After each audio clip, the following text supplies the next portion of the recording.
20,000 poorly armed Arab forces against 80 to 90,000 well-armed Jewish forces.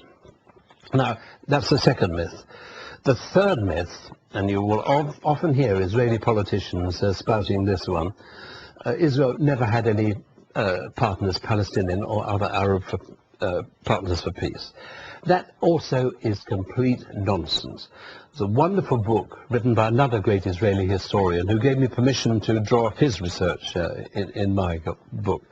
The record shows that from the very beginning it was Israel who shut the door time and time again on Arab moves for peace. I think probably not many people know that very soon after Nasser came to power in a coup in Egypt in 1951, he wanted an accommodation with Israel, and he was opening the doors. He was having a dialogue with one Israeli leader. So those are the three main myths. You and I have spent many hours discussing versions of history because I'm fascinated to know. What I think viewers would like to know, for the same reasons I was very interested to know, is what is the difference between the lies and the truth? And when did you actually really begin to work this out for yourself?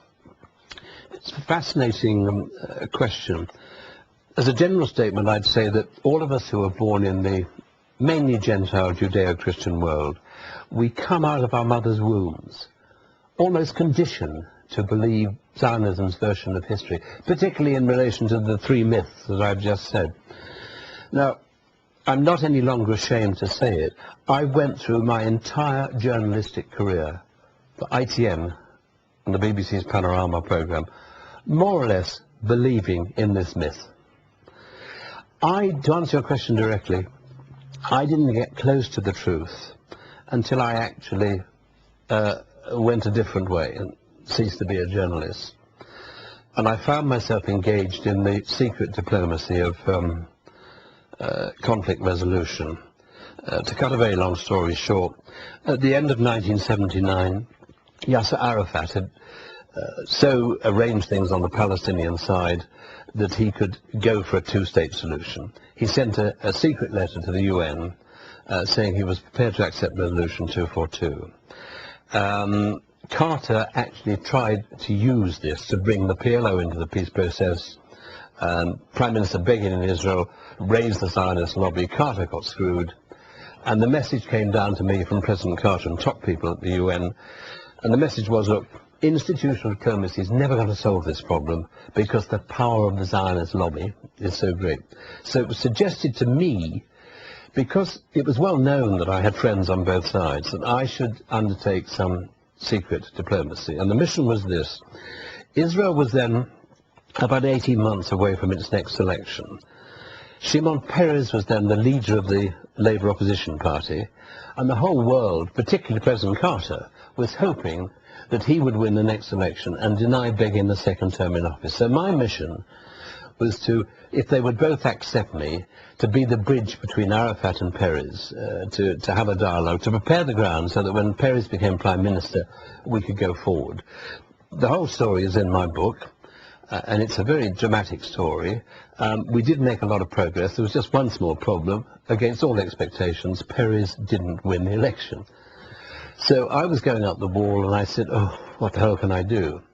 And it was actually an Israeli director of military intelligence, Shlomo Kuzet, who said to me, write a book. So I wrote a book about Arafat.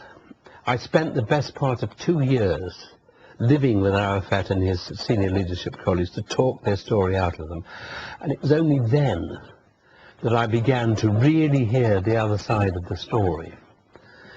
And I realized that it was mythology that I too had been reporting. And to tell you the truth, the man who was advising Peres while I was doing the secret politics was Major General Shlomo Kuzet, the best and the brightest director of military intelligence in Israel has ever been. And one morning over coffee I said to him, Shlomo, I've come to the conclusion that it's all nonsense. Israel's never been in any danger of annihilation.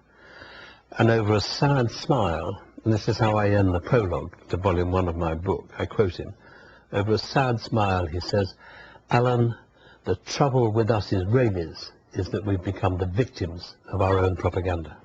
You talk about the key to the understanding is knowing the difference between Judaism and Zionism. And for me, that was one of the biggest clues to understanding the relationship of the problem. I think it would be good if you could explain what you see as the difference. Chris, this is the most, all of my Jewish friends like Ilan Pappy agree with me. Understanding the difference between Judaism and Zionism is the key to understanding. Now, it's important because Zionism's success today, it's conflated the two terms. It says Judaism and Zionism are one and the same thing. Now, because they've got away with that, if you criticize Zionism, the Zionist state of Israel, you are by definition anti-Semitic, anti-Jew. The truth is that Judaism and Zionism are total opposites.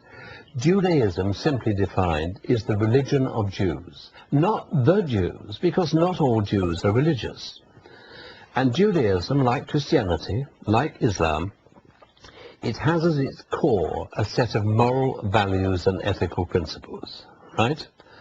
Now, Zionism is a sectarian, colonial adventure which founded a state for some Jews by terrorism and ethnic cleansing. In other words, Zionism makes a complete mockery of the moral principles and values of Judaism, which is one of the reasons why my book is called Zionism, the Real Enemy of the Jews. I think we just need to complete the circle with this with a bit of a further explanation.